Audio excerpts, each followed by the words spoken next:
Imagine um banco comum, localizado numa cidade do interior. Clientes entram e saem, transações acontecem, tudo parece absolutamente normal. Mas há um detalhe perturbador. O dinheiro que circula ali dentro não é emitido pelo governo. São notas criadas pelo próprio banco. Papel moeda com design próprio, carimbos exclusivos, valores estabelecidos por decisão interna. E o mais impressionante, as pessoas aceitavam, comerciantes recebiam, famílias guardavam. A economia local girava em torno daquelas cédulas que, tecnicamente, não deveriam existir. Parece ficção, mas aconteceu. E não estamos falando de um país distante ou de uma era esquecida. Estamos falando dos Estados Unidos, do século XIX, de um tempo em que bancos privados tinham o poder de imprimir seu próprio dinheiro e competiam diretamente com o governo federal pela confiança do cidadão comum. Essa história envolve ambição desmedida, crises econômicas devastadoras e uma pergunta que ressoa até hoje: quem deveria ter o poder de criar dinheiro? O Estado? O mercado? Ou qualquer um que conseguir convencer as pessoas de que aquele papel tem valor? Fique até o final, porque o que você vai descobrir sobre o sistema bancário americano vai mudar completamente sua compreensão sobre moeda, poder e confiança. Era 1836. O presidente Andrew Jackson acabara de destruir o segundo banco dos Estados Unidos, a instituição que funcionava como um banco central primitivo. Jackson desconfiava profundamente de bancos centralizados. Para ele, representavam concentração de poder, manipulação política e privilégios para elites. Sua decisão foi radical: acabar com o Banco Central e deixar o sistema bancário completamente livre. O resultado foi algo sem precedentes na história financeira moderna. Sem uma autoridade centralizadora, sem regulação efetiva, sem controle sobre emissão de moeda, surgiu o que historiadores chamam hoje de Era da Banca Livre, ou, de forma mais crua, a Era do Caos Monetário. Bancos estaduais, bancos privados, bancos comunitários, todos começaram a emitir suas próprias notas. Cada instituição criava seu design, escolhia suas cores, determinava seus valores e, crucialmente, prometia que aqueles papéis poderiam ser trocados por ouro ou prata, desde que você confiasse naquele banco específico. Imagine a cena: um comerciante em Nova York poderia receber dezenas de tipos diferentes de cédulas num único dia. Uma nota do Banco de Michigan, outra do Banco Agrícola da Pensilvânia, mais uma do Banco Mercantil de Ohio. Cada uma com aparência distinta, cada uma com reputação diferente, cada uma valendo percentuais variados em relação ao valor de face. Surgiu toda uma indústria paralela, os detectores de notas bancárias, guias impressos que listavam centenas de bancos e indicavam se suas notas eram confiáveis, duvidosas ou completamente falsas. Comerciantes precisavam consultar esses manuais antes de aceitar pagamento. Era como se cada transação exigisse uma mini auditoria financeira. Alguns bancos eram sólidos, mantinham reservas adequadas de ouro, honravam seus compromissos, construíam reputação ao longo de anos. Mas outros eram puro oportunismo. Nasciam em cidades remotas, propositalmente isoladas, para dificultar que clientes fossem fisicamente trocar as notas por metal precioso. Eram chamados de bancos selvagens ou Wildcat Banks, numa referência às regiões onde só gatos selvagens habitavam. O esquema funcionava assim: abrir um banco numa região inacessível, emitir o máximo possível de notas, emprestar esse dinheiro com juros altos e, quando os credores começarem a exigir ouro de volta, simplesmente desaparecer, fechar as portas, mudar de cidade, recomeçar com outro nome. Entre 1830 e 1860, estima-se que existiram mais de 1.600 bancos emissores nos Estados Unidos e mais de 7.000 tipos diferentes de notas em circulação.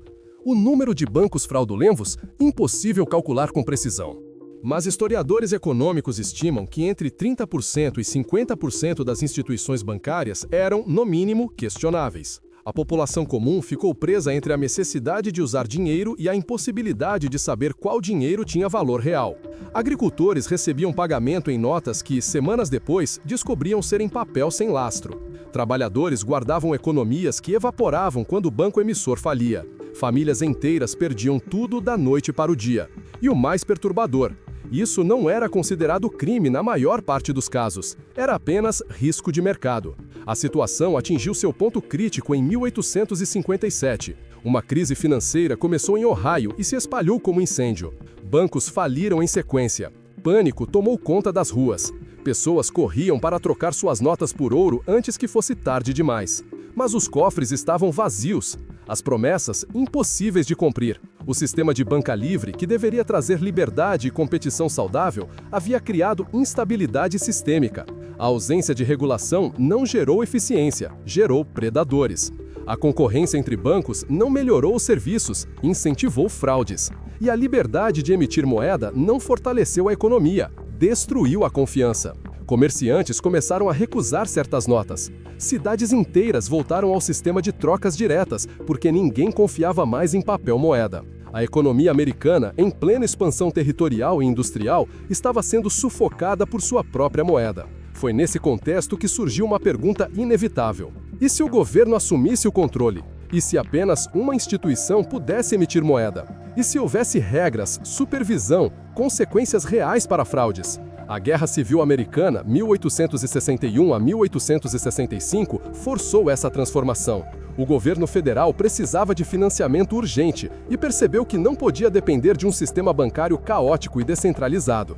Em 1863, o Congresso aprovou o National Banking Act, a lei que criou uma moeda nacional unificada e estabeleceu regulação federal sobre os bancos. Pela primeira vez, bancos precisavam obter carta federal para operar, precisavam manter reservas mínimas, precisavam submeter-se a auditorias e, crucialmente, perderam o direito de emitir suas próprias notas. Apenas o governo federal poderia criar dinheiro. A resistência foi enorme. Bancos estaduais argumentaram que isso era tirania, que destruía a liberdade econômica, que centralizava poder perigosamente. Mas a população, cansada de fraudes e instabilidade, apoiou a mudança. A experiência de décadas tentando confiar em bancos privados havia esgotado a paciência coletiva. Nos anos seguintes, o sistema foi se consolidando. Em 1913, com a criação do Federal Reserve, os Estados Unidos finalmente estabeleceram um banco central moderno, exatamente aquilo que Andrew Jackson havia destruído 77 anos antes. Mas a história da banca livre deixou marcas profundas, gerou desconfiança duradoura sobre instituições financeiras, criou uma cultura de ceticismo sobre promessas bancárias e alimentou debates que continuam vivos até hoje sobre quem deve controlar o dinheiro. Curiosamente, existem economistas contemporâneos que olham para aquela época com nostalgia. Argumentam que a banca livre, apesar dos problemas, permitia a inovação, que a competição, embora caótica, evitava monopólios estatais, que cidadãos tinham mais opções, mesmo que arriscadas. São visões polêmicas, mas representam uma tensão fundamental entre liberdade e segurança, entre mercado e Estado, entre confiar em instituições privadas competindo ou em uma instituição pública monopolizando. Então, o que essa história nos ensina? Que dinheiro não é apenas papel, é confiança materializada. É um contrato social invisível, onde todos concordam que aquele objeto tem valor, desde que acreditemos que outros também acreditam. São visões polêmicas, mas representam uma tensão fundamental entre liberdade e segurança, entre mercado e Estado, entre confiar em instituições privadas competindo ou em uma instituição pública monopolizando. Então, o que essa história nos ensina? Que dinheiro não é apenas papel, é confiança materializada. É um contrato social invisível, onde todos concordam que aquele objeto tem valor, desde que acreditemos que outros também acreditam. Os bancos do século XIX descobriram isso da forma mais brutal possível. Podiam imprimir quantas notas quisessem, mas se ninguém confiasse nelas, eram apenas papel decorado. E confiança não se imprime, constrói-se ao longo do tempo, com consistência, transparência e consequências reais para quem quebra promessas. O governo americano aprendeu que liberdade absoluta no sistema financeiro não gera prosperidade, gera predadores. Que a ausência de regulação não fortalece o mercado, abre espaço para fraudes. E que moeda, por ser um bem público essencial, não pode ser deixada inteiramente nas mãos de interesses privados. Mas também aprendemos o oposto, que concentração excessiva de poder sobre moeda pode ser perigosa, que governos, quando controlam totalmente a emissão monetária, podem imprimir dinheiro irresponsavelmente, podem financiar guerras, cobrir déficits, manipular eleições, tudo simplesmente criando mais papel. É um equilíbrio delicado e talvez nunca seja perfeito.